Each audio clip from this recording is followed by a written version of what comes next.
So I left off at Tracy and her virgin baggage boyfriend. It was her first boyfriend ever who took her virginity, and now they're married.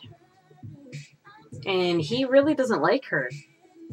And even though I didn't like him at first, I actually am in his favor. I feel very sorry for him. He has actually threatened to kill her on numerous occasions. They've broken, split up, God knows how many times. So that was kind of interesting to see that Tracy had so much virgin baggage, she pretty much coerced him into marrying her.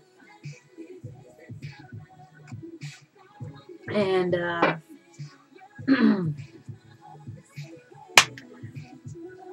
so after Megan and I had met each other at Walmart and sort of reconciled and stuff like that, I was holding a job at Subway out here in Ocean Shores, and I was living in Aberdeen at the time, just right across in an apartment complex from the Grace Harbor County College. And I went to work at 9 o'clock in the morning. By the time I got home at 6, I had a message in my Facebook from Megan. She was ratting the fuck out, dude. She was like, totally like, why would you do such a thing? Blah, blah, blah, blah, blah. And I'm like, what did I do? And she replied with the fact that apparently I had told Tracy's husband that Tracy had cheated on him, which is totally a true fact, first off. But A, I would never stoop that low. B, I didn't have the willing evidence to back up the claim.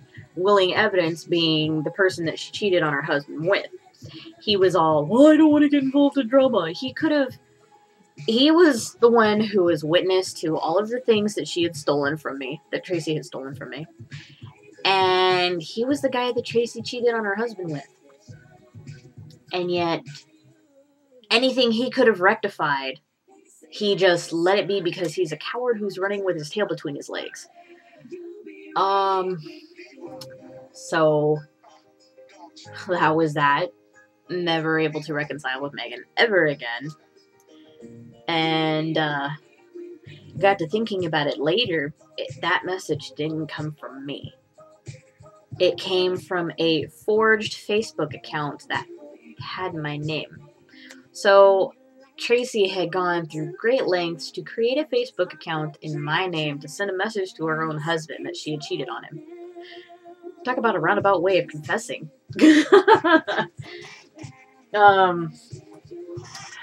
So life goes on. I now have, let's see, Samantha, Brandy, Miranda,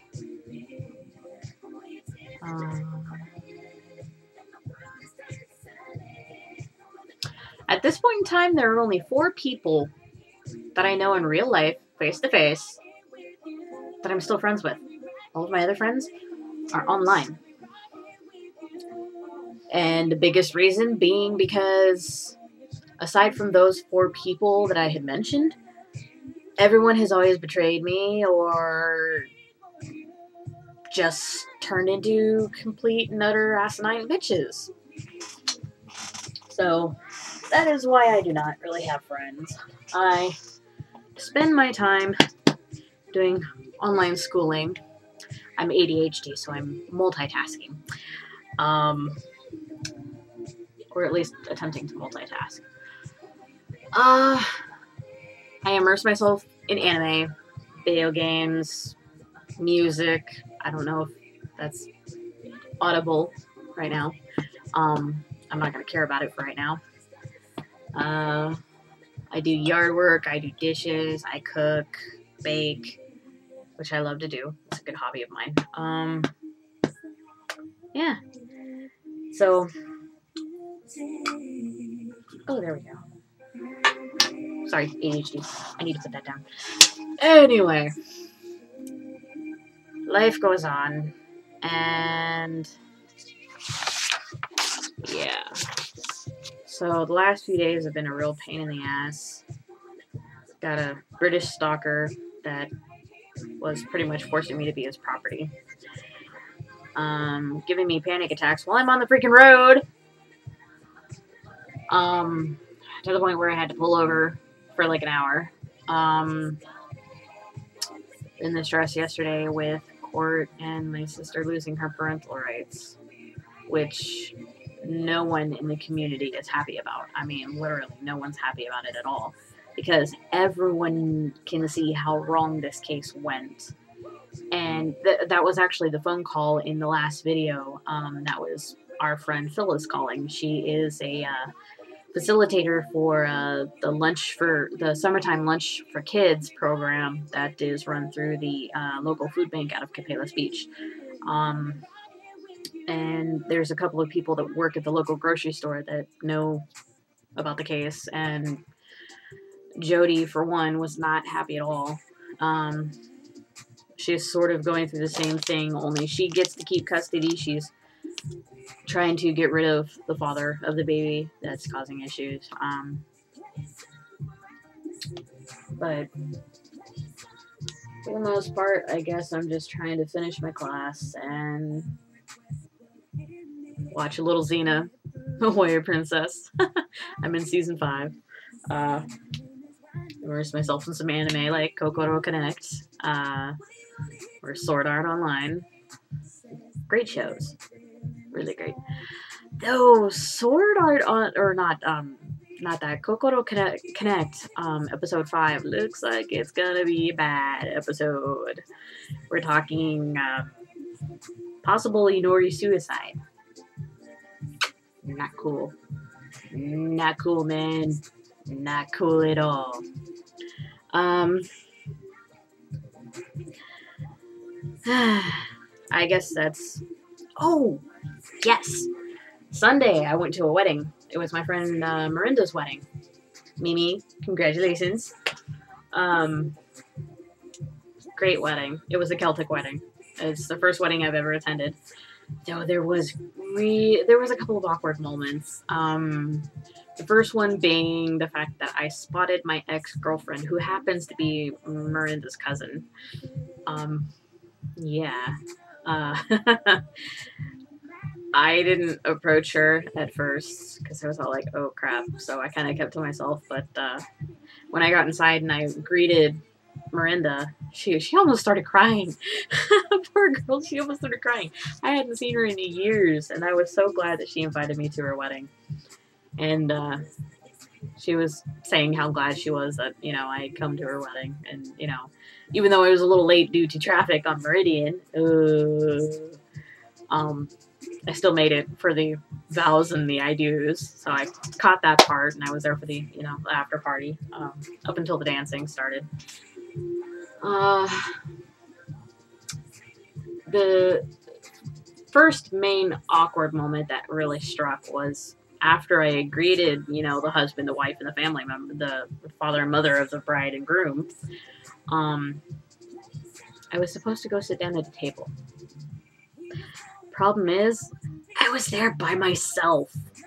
I had nobody I knew except for some high school friends that already were either married or, you know, together with somebody else. I was like, oh crap, I'm all by myself. So I had to go sit at a table by myself, and that was really awkward because I'm sitting at a table in the corner alone. I am kind of a socially awkward person. I always have been, and that's partly because I didn't actually start making friends until I was like 14 is when I finally started making friends, and even then it was kind of hit and miss. And pretty much 98% of those friends are no longer friends. And so I later got up a few minutes later and I spotted Miranda and I was like, help me. She's like, what's wrong? And I was like, I'm all by myself. She's like, oh shit, I forgot about that. Because she knows I'm a socially awkward person. It used to be in high school, it was myself, Miranda, and Teresa. We always hung out. And, you know, if we weren't hanging out, they were hanging out with their own friends, and I was by myself. No, scratch that. I was with Nabila, but she unfortunately was murdered by her husband back in 2005, and she's no longer here. So, I'm by myself.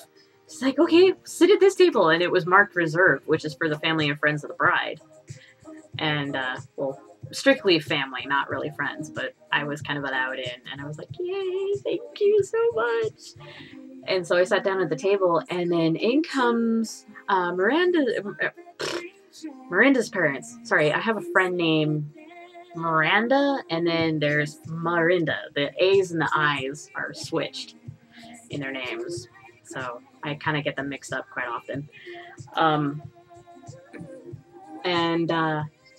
Nobody recognized me. That's the funny thing. That was the really hilarious part, is absolutely no one, even my ex-girlfriend, didn't recognize me, because A, I kind of pudged out a little, and B, I grew out my hair. Woohoo!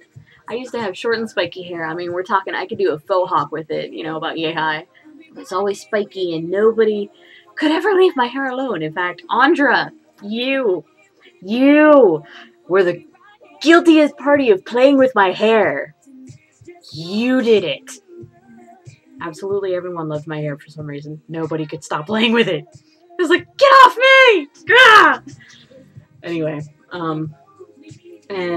so we got to talking and stuff like that, and on the table were these centerpieces with, they were candles in a log on a moss mat, and it had some actual rosemary kind of strewn about across it, and there were these little cards on the table, and one card for each table had a silver emblem on them. And whoever had that, whoever was sitting in front of the card with the silver emblem got the centerpiece. Excuse me. By the time I was getting ready to leave, Miranda's parents came up to me, and, you know, we were saying our goodbyes and stuff like that, and Miranda's mom, she's all like, well, here, take this, and she gives me the centerpiece, and, I was all like, yay, even though I didn't get the, you know, the centerpiece thing. They were the ones that actually made these centerpieces, which the moss mat and the log with the candles, and then the rosemary. It smells really good, surprisingly. So I got to take that home. That was a nice little souvenir, and I got pictures and stuff like that. So the wedding went really, really well. It went great, and I give my congratulations to both Matt and Miranda. Miranda. I'm just gonna call you Mimi. So yeah, that was a really good weekend, and I did some babysitting for, you know, two of my friends. I babysat their 5-month-old, and they finally got to go out on a date, which they were really happy for, I guess. And yeah, and I got some time away from the house, and aside from the stalker, which I finally got rid of. So, but I think that's it from, you know, my first video blog, which is going to be 2 separate videos thanks to the phone call I had to answer. Laters.